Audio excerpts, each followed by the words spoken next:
Welcome to the channel. Today, we're diving into a crucial skill for any DIY mechanic or car enthusiast, learning how to test a car relay with a multimeter. Relays are the unsung heroes of your vehicle's electrical system, acting as switches that allow a small electrical current to control a much larger one. If something isn't working, be it your headlights, horn, or fuel pump, a faulty relay could very well be the culprit, and knowing how to test it can save you time and money on diagnostics. Before we grab our tools, let's understand why relays are so important. Imagine turning on your headlights. The switch on your dashboard only sends a small signal to the relay. The relay then closes a circuit, allowing a much higher current directly from your battery to power the bright headlamps. This protects sensitive switches and wiring from high currents, preventing damage and ensuring reliable operation of various components throughout your car. So, when should you suspect a relay problem? Common symptoms include components that intermittently fail to work, or fail entirely. For example, if your fuel pump isn't priming, the engine cranks but won't start, or perhaps your cooling fan isn't kicking in, a relay might be to blame. Other signs could be clicking sounds from the fuse box area without the corresponding component activating, or even no sound at all from the relay when you expect it to engage.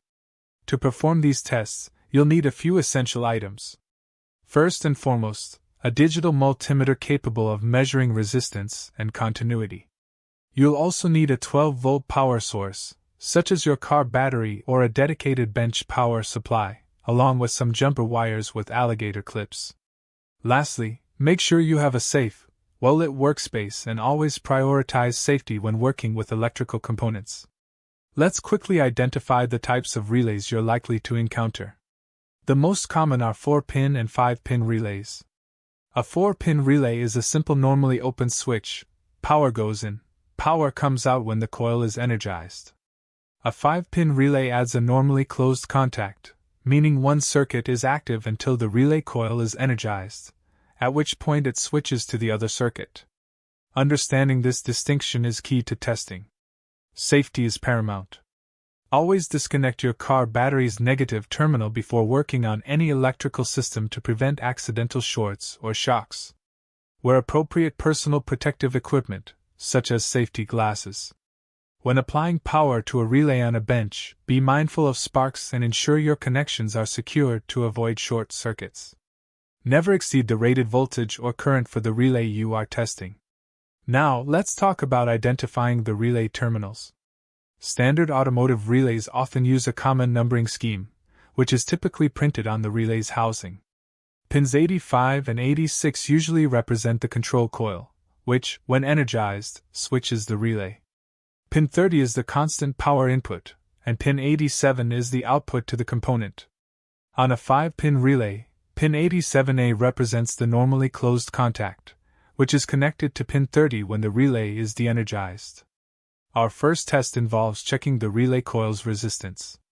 For a 4-pin relay, locate pins 85 and 86. Set your multimeter to the ohm setting. Place one probe on pin 85 and the other on pin 86. You should see a resistance reading, typically between 50 and 150 ohms, though this can vary. If you read an open circuit or infinite resistance, the coil is faulty, and the relay needs replacing. A reading of 0 ohms indicates a short, which is also a failure. For a 5-pin relay, the process for testing the coil resistance is identical. Again, place your multimeter probes on pins 85 and 86. You are looking for a similar resistance reading, generally in the range of 50 to 150 ohms. As with the 4-pin relay, an open circuit, infinite resistance, or a very low resistance signifies a damaged coil, indicating the relay is defective and should be replaced. Next, we test the switch contacts on a 4-pin normally open relay. With the relay, set your multimeter to continuity mode or the lowest ohms range. Place your probes on pins 30 and 87. You should read an open circuit or infinite resistance, indicating no connection. This is correct because a 4-pin relay is normally open. To continue testing the switch contacts for a 4-pin normally open relay, now you need to energize the coil. Carefully apply 12 volts to pins 85 and 86 using your jumper wires and 12V source. You should hear an audible click as the relay engages. While the coil is energized, maintain your multimeter probes on pins 30 and 87. This time, you should read very low resistance, ideally close to 0 ohms, or hear a continuity beep, confirming the switch contacts are closing properly. If not, the relay contacts are bad. For a 5-pin relay, we have an additional contact to test, 87A, the normally closed contact. With the relay, place your multimeter probes on pins 30 and 87A. You should read very low resistance, near 0 ohms, or hear a continuity beep, as these two pins are connected when the relay is at rest. This confirms the normally closed circuit is working. To complete the 5-pin relay switch contact test, energize the coil by applying 12 volts to pins 85 and 86. Again, listen for the click. Now, retest continuity between pins 30 and 87A. This time, you should read an open circuit or infinite resistance, as the connection should have broken. Simultaneously, test between pins 30 and 87. You should now read very low resistance or continuity, confirming the switch has moved to the normally open position. Sometimes, you might want to perform a quick bench test. This is useful if you don't have all the sophisticated tools or just want a basic functional check. Using your 12V power source and jumper wires, connect positive to pin 85 and negative to pin 86. Listen for a distinct click. Then, with the power still applied, use your multimeter to check for continuity between 30 and 87. This simple method verifies the coil's ability to switch the contacts and the contact integrity. If, after all these tests, your relay shows signs of failure, an open or shorted coil, or contacts that don't switch properly, the relay is faulty and must be replaced. Relays are relatively inexpensive components, and replacing a bad one is often a straightforward fix that can resolve various electrical issues in your vehicle.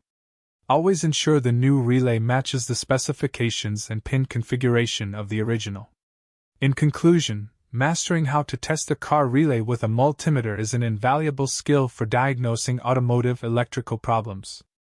By systematically checking the coil resistance and the functionality of both normally open and normally closed switch contacts, you can confidently identify a failing relay.